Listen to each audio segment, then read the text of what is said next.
Hello everyone, and I am the 17th edition, and I want to talk about Turning Red. It seems as though there's a lot of controversy going around with this movie. Turning Red, in my opinion, is a pretty good movie. Is it the best it ever was? No, it's just a pretty good movie. Good characters, good music, good plot, everything about it is just a pretty good movie. And I would say that it's a pretty simple concept for a film. Not saying that it was simple to make, but the plot is very simple to understand. It's a very slice of life film with a very simple plot.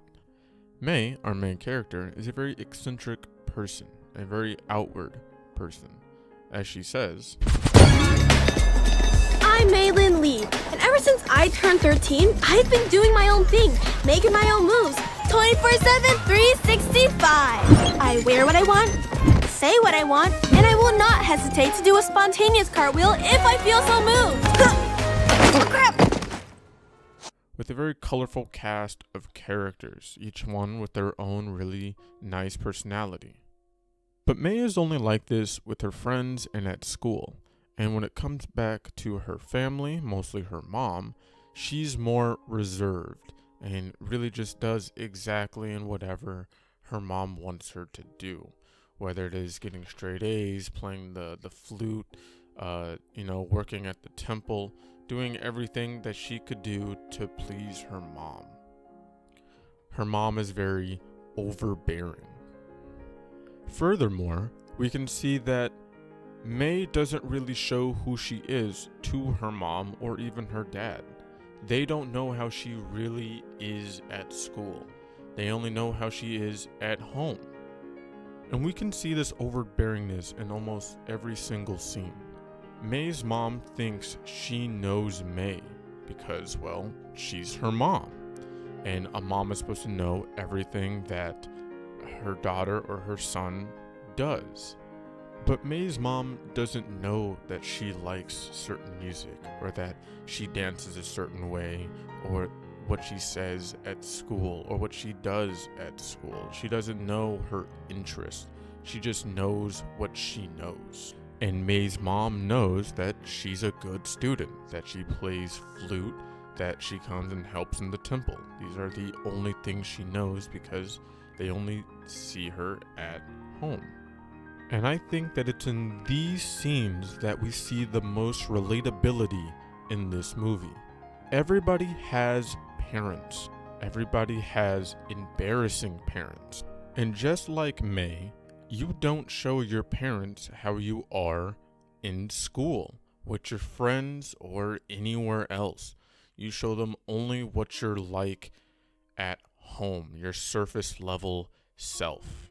Your parents most likely don't know what kind of music you're listening, what kind of shows you're watching, what kind of movies you like, what kind of things you do on the internet.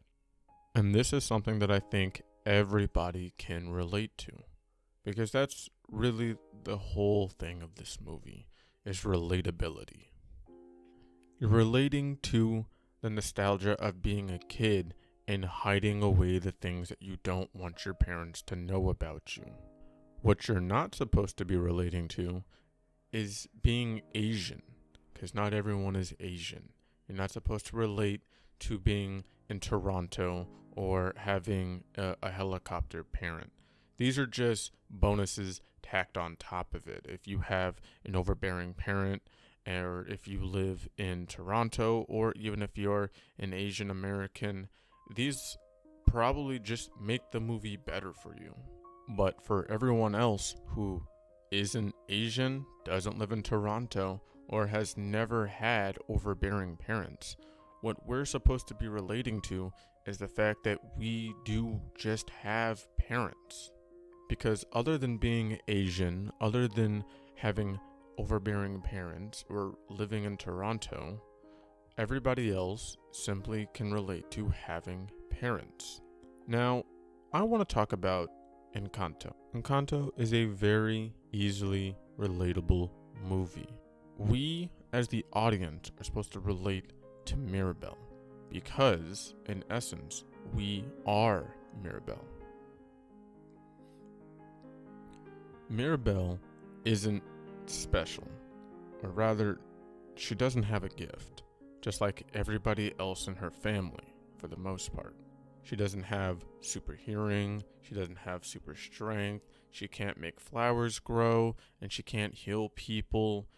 She's just Mirabelle. And this is where we get into the idea of expectations in this movie. Mirabelle was expected to be great, but turned out just to be regular. And in Abuela's eyes, that's not good enough. Everybody else has a super special power that makes them who they are, but Mirabelle didn't get anything, so she's not as good. You can think of this as if you were born into a really big family. And this really big family, in it, everybody has something special to them. One is an Olympian. She's won several gold medals. The other is a very, very world-renowned botanist of some sort. The other is a doctor. One is a lawyer. And here you are. Just you. But this goes back to expectations. Abuela had expectations for everybody in that house who had the gift to use that gift to the best of their abilities, not how they wanted to use them. This is the idea of generational trauma. Abuela thought that she was doing something right all along, when in actuality, in the long run, she was hurting everybody and everything. And that's the thing about relatability, is that you can easily put yourself in their shoes. But not every movie asks the audience to relate. Sometimes they just want you to sit and watch a story. Toy Story, The Incredibles, Finding Nemo, WALL-E. These are all movies that are fantastic in their own right, but don't ask the audience to relate to them. You're not a toy, you're not a superhero, you're not a fish, and you're not a robot. Those aren't really stories that they want you to relate to. Other movies that would do the same thing are Emperor's New Groove, Lion King, Monsters Inc. There's a lot of movies that don't ask much of you. They're just stories that you sit and watch. So then, why then is Turning Red bringing up so much controversy with the idea of relatability? Mainly, I think is because people are trying to relate to the wrong things. As I said earlier, you're not supposed to relate to being Asian. You're not supposed to relate to being a woman. You're not supposed to relate to living in Toronto. You're supposed to relate to having parents. This is the idea, remember, of generational trauma. The idea that our parents who think that they're doing the right thing are actually harming us in the long run. And Turning Red does that pretty well. The other controversy that I think people like to bring up a lot is the panda aspect of the movie. This movie does have an element of puberty to it, and it does it rather well. At such a young age, puberty can make you feel like a monster. You feel weird, you act weird, you're having a lot of different feelings. We can see this even in the movie. When May and her friends go to the convenience store, all of her friends like the clerk boy. And May doesn't. May's only worries is what Four Town is doing, because she's young. She doesn't care about boys yet. She has no interest in them.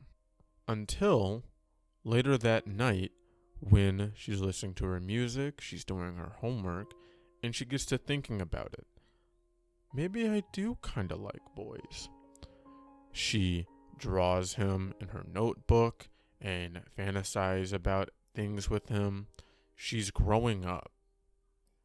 Then her mom catches her with these pictures, confronts the boy at the convenience store, And what ensues is one of the most embarrassing moments that a kid can have. I think that's what would be known as a core memory. Later that night, May is so enraged and embarrassed with her mom that during the night, she turns into a red panda. She's confused, she's scared, she hates her mom, she's embarrassed. She just wants to go back to being normal. She just wants her mom to understand. The allegory for the panda is not a central theme to the movie. It's merely a byproduct. And that's what I think people don't seem to understand. People see the panda, the red panda, and they think one thing only. And they think that's obviously about periods. This movie is about periods. Well, I don't have periods, so I can't relate. I'm not a woman, so I can't relate. And I think this goes towards people who simply couldn't look past that one simple detail. The red panda was used as a metaphor for periods, one time in one scene, and that was it. For the rest of the movie, the panda is used more for anger, how embarrassing May's mom can be, how angry she could be at her. The growing up of a young girl, going from something that her mom obviously knows her as young May, the flute player, the straight A student, to something that she's never seen before, the red panda. It's more alien to her. She's never seen her like this before. She's yelling at her. She's telling her what to do, what she likes. This idea of generational trauma can even be seen through the mom. In the final scenes, we can see that the mom also has been affected by her own mom. That she never got to go out to parties. She never got to do the things that she wanted to do or listen to the music that she wanted to listen to. She was always under her mom's thumb. So because that's the way that she grew up and that's the way that she was raised, she passed that down to her daughter. And she did the exact same thing that her mom did, thinking it was the right thing to do. Turning Red is a multi-concept film. It has many small elements about the early 2000s, about generational trauma, and about just things that people with parents can easily understand. I think the movie is really good, really well made. I love the music. I'm probably going to get it another 5th or 6th watch. I just wanted to make this video just giving my 2 cents about certain topics that are going around right now. But I'm the 17th edition, and have a nice day.